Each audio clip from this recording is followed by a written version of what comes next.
uma pergunta que sempre fazem pra gente, e eu vou perguntar, você só fala o motivo e eu vou responder, porque eu acredito que seja o mesmo. Nesses 7 anos, qual foi o fator mais... a situação mais difícil que a gente enfrentou com a escola? Na sua opinião, o que você acha que foi? Sem dúvida foi a pandemia, né? Covid, né? Covid. Sabe, mas assim, eu acho que foi uma coisa engraçada. Que Deus é bom, cuida da gente demais, né? A gente fala muito isso, né? O cuidado de Deus na nossa vida. Porque quando veio a Covid, se a gente só tivesse escola física, eu acredito que a gente teria fechado. Né? Pode ser que não, mas o que salvou, na verdade, foi a escola virtual.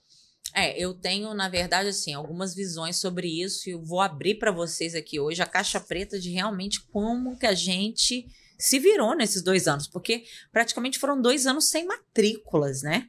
Não, com perdas ainda, né? Não. A gente perdeu 50% dos alunos físicos. Ao longo de 1 ano e meio, né? Ao longo de 1 ano e meio, mas de cara a gente já perdeu uns 30%, tá? Nos primeiros meses de Covid. Com uma folha de pagamento altíssima, né? Porque tinham ali diretamente, se eu não me engano, 18 professores. 18 ou 20, mas tinha os salários dos funcionários, outros funcionários. Então, assim, tinha mais de 25 pessoas ali para pagar todo mês, 25 famílias que dependiam da gente. Então, assim, no princípio, enquanto a gente achava, não, gente, só 15 dias a gente vai voltar. Porque nesse iniciozinho, nos 3 primeiros meses, não teve perda, basicamente. Não teve, porque ninguém sabia exatamente o que ia acontecer. Eu até lembro que algumas pessoas perguntaram, pô, aqui tá... Eu falei, cara, aqui tá ótimo. 3 meses, todo mundo tá entendendo, né? A pessoa foi pro virtual, tá tudo certo. Mas as coisas foram mudando. Por quê? A minha ideia inicial, fiz reunião com o meu time, toda semana a gente tinha reunião, porque mesmo cada um na sua casa sem poder sair, a gente falou, a gente não pode se desgrudar agora, a gente tem que estar junto mesmo. Então, toda semana tinha reunião virtual do time todo. E, obviamente, ali a gente ouvia os medos, né, as dificuldades que cada um estava enfrentando. Eu também chorei em várias reuniões. E ali eu coloquei que o último que ia sofrer eram as famílias dos nossos colaboradores, né? Que eu ia fazer de tudo para honrar, para que todo mundo ficasse bem durante a pandemia. Só que aí passaram 1 mês, 2 meses, 3 meses, 4 meses, 5 meses e fomos tendo perdas e perdas e perdas de alunos. E eu não baixei, eu não mandei ninguém embora, não mandei nenhum funcionário embora. E aí eu vou te dizer, Matheus, eu acho que a gente não quebrou também por conta do programa do governo. Tem muita gente, eu não tô aqui para ficar levantando bandeira do presidente, mas o programa que o governo colocou, se não fosse esse programa de governo, não só o Pronamp, que foi uma ajuda, empréstimo para microempresários, mas antes, que é financiar até 75% do salário do colaborador.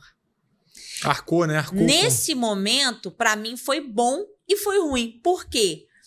Porque a maior parte dos meus colaboradores eram PJs. Então, essas pessoas não puderam contar com a ajuda do governo.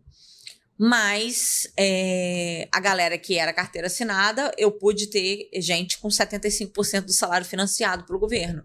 E, obviamente, com a diferença, a gente pagava. Então, assim, durante 1 ano e meio, o governo ajudou. 1 ano e meio. Nunca ouvi na história falar de um governo em que pagasse o salário do seu funcionário e você não estivesse devendo o governo, entendeu? Sim. O Pronamp não. O Pronamp foi uma ajuda maravilhosa. Eu peguei o Pronamp, a ajuda do Pronamp, porque você que tem aí a sua escola, né? Peguei o Pronamp e agora, cara, honre esse compromisso, pague, porque realmente foi essencial. E esse é um tipo de programa que a gente precisa de ter no nosso país em momentos de crise emergenciais. Então, assim, se muita gente der calote, isso nunca mais vai acontecer, né? Porque eu ouço aí que muita gente não está honrando com esses compromissos. É importante que você trabalhe e honre com esse compromisso. Porque se não fosse também um Pronamp, mais um programa desse, talvez a gente não estivesse aqui hoje. Mas também o que fez muita diferença é que eu não parei de estudar em nem 1 minuto durante a pandemia.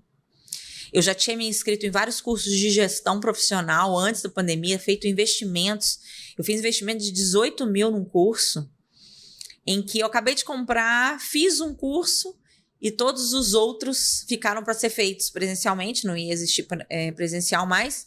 Esse contratante também, essa pessoa, ela deu esses cursos online para ajudar aquelas pessoas que estavam em crise, que eram donos de empresa. Então, eu estudei a pandemia inteira. Isso fez com que eu tomasse decisões, fizesse escolhas, tivesse novas ideias de negócios. Então, assim, a escola virtual, que a gente tinha já a escola virtual, a escola dobrou, quase triplicou de tamanho. Porque é o seguinte, só fazer um... Mas é uma outra empresa, entendam bem, que eu não gosto de fazer essa comparação, porque eu sei, é minha, mas é uma outra empresa. Eu não posso simplesmente pegar o dinheiro de uma empresa e botar na outra. Quando a bomba realmente estourou ali e o bicho começou a pegar, depois de 3, 4 meses, e quando a gente começou a sentir que alunos estavam perdendo emprego, congelando ou cancelando, enfim.